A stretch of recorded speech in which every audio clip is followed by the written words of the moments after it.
Spermatogenesis का क्या मतलब होता है? फॉर्मेशन ऑफ स्पर्म की, स्पर्म का जो फॉर्मेशन होता है उसी को स्पर्मेटोजेनेसिस कहते हैं। लेकिन इससे पहले एक वर्ड और जान लेते हैं, गेमीटोजेनेसिस। गेमीटोजेनेसिस का मतलब होता है कि गेमीट का फॉर्मेशन होना, क्या ओवम और स्पर्म का फॉर्मेशन होना। तो मेल में क्या होता है? स्पर्म का फॉर्मेशन होता है, इस मेल में क्या हो गया? स्पर्मेटोजेनेसिस। वही फीमेल में क्या होता है? उसमें ओवम का फॉर्मेशन होता है। तो the formation of ovum is called क्या कहलाता है? oogenesis। तो हम लोग आज मेनली बात करेंगे स्पर्मेटोजेनेसिस पे। स्पर्मेटोजेनेसिस कहाँ पे होता है? आपका टेस्टिस है, मेल का टेस्टिस है। टेस्टिस के अंदर में क्या रहता है? सेमनीफेरस ट्यूब्यूल्स है। और उस सेमनीफेरस ट्यूब्यूल्स में क्या क्या था? दो सेल था, एक जर्म सेल था, दूसरा सर्टोली सेल था। तो भैया वो जो जर्म सेल था ना, वो क्या करेगा? अब माइटोटिक डिवीजन करेगा। बहुत बार माइटोटिक डिवीजन करने के बाद वो फॉर्मेशन करता है स्पर्मेटोगोनिया का। और ये स्पर्मेटोगोनिया कैसा है? डिप्लॉयड है। मतलब ह्यूमन की बात करें, इसका क्रोमोसोम नंबर भी सेल का कितना है? 46 है। भैया सबसे पहले हम लोग क्या बताया कि सेमनीफेरस ट्यूब्यूल्स में एक सेल है। कौन सा सेल? जर्म सेल है। उसको न्यूट्रिशन कौन प्रोवाइड करता है? Sertoli cell. उस जर्म सेल में बहुत बार क्या होगा? माइटोटिक डिवीजन होगा। उसके बाद वो क्या फॉर्मेशन करता है? स्पर्मेटोगोनिया का। भैया जब वो स्पर्मेटोगोनिया का फॉर्मेशन करेगा तो ये भी डिप्लॉयड है। मतलब कि इसका क्रोमोसोम नंबर ह्यूमन में कितना हो जाएगा? 46 हो जाएगा। स्पर्मेटोगोनिया का फिर से क्या करता है? माइटोटिक डिवीजन करेगा और क्या बना लेगा? Primary spermatocyte. और ये जो प्राइमरी स्पर्मेटोसाइट है, ये भी अभी कैसा है? आप सेल चैप्टर में पढ़े होंगे, सेल साइकिल में, कि जब क्या माइटोटिक डिवीजन सेल करता है तो उसका क्रोमोसोम नंबर घटता नहीं है, बराबर ही रहता है। इसीलिए प्राइमरी स्पर्मेटोसाइट क्या है?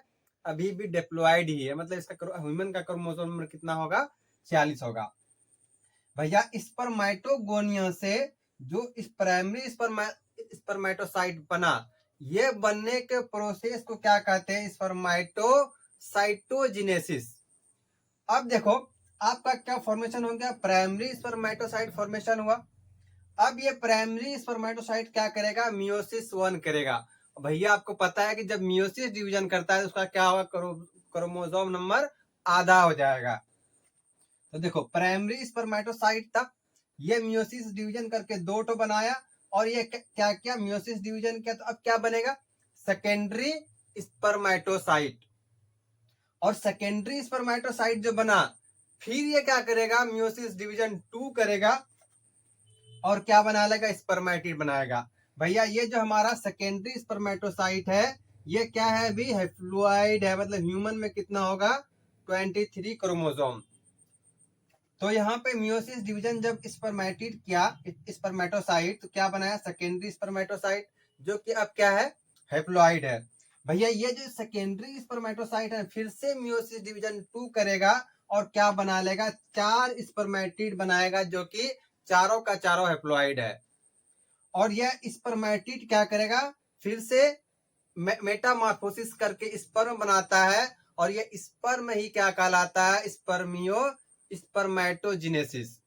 भैया स्पर्मेटोजेनेसिस का मतलब स्पर्मेटो, यहीं से वर्ड से ही खत्म हो जाता है। स्पर्मेटोजेनेसिस, स्पर्मेटो का स्पर्म और जेनेसिस का मतलब क्या होता है? फॉर्मेशन। मतलब कि स्पर्म का जो फॉर्मेशन हो रहा है उसी को क्या कहते हैं? स्पर्मेटोजेनेसिस। इसमें अगर एग्जाम के पर्पज से पढ़ रहे हैं तो सबसे पहले इसमें क्या है कि कुछ फेजेस आते हैं जो कि लिखना एग्जाम में जरूरी होता है। जैसे कि स्पर्मेटोजेनेसिस है, ये कहाँ पे? पहले की तरह ये कहाँ पे फॉर्मेशन होता है?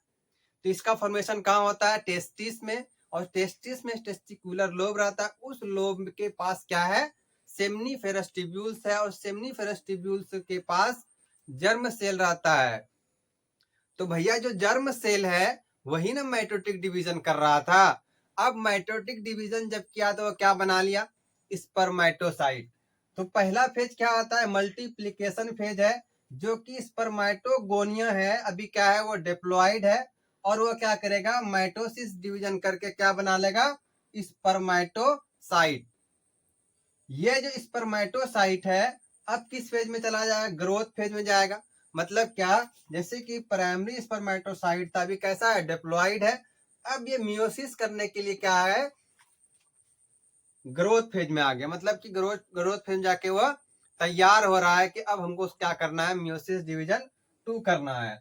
तो वो जो स्पर्मेटोसाइट था ना, वो क्या होगा, ग्रो करेगा, बड़ा होगा उसका साइज, और वो तैयार किसके लिए हो जाएगा, मियोसिस 2 के लिए।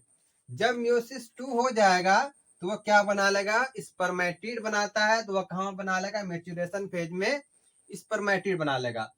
लास्ट में आता है स्पर्मियोजेनेसिस, और स्पर्मियोजेनेसिस का मतलब क्या होता है, स्पर्म का फॉर्मेशन करना।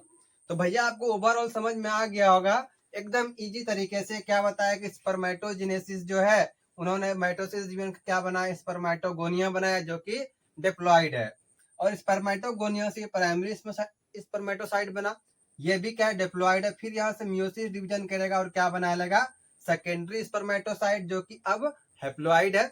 और फिर ये मियोसिस डिवीजन 2 करेगा, जो क्या बना लेगा, स्पर्मेटिड बनाएगा। और कितना स्पर्मेटिड बनाता है, 4 स्पर्मेटिड बनता है। और वो चारों क्या करेगा, गेमीट का फॉर्मेशन करेगा, मतलब स्पर्म का फॉर्मेशन करेगा। तो स्पर्मेटोजेनेसिस एकदम इजी है, एग्जाम के लिए इंपॉर्टेंट भी है, इसको अच्छे से कर लीजिए।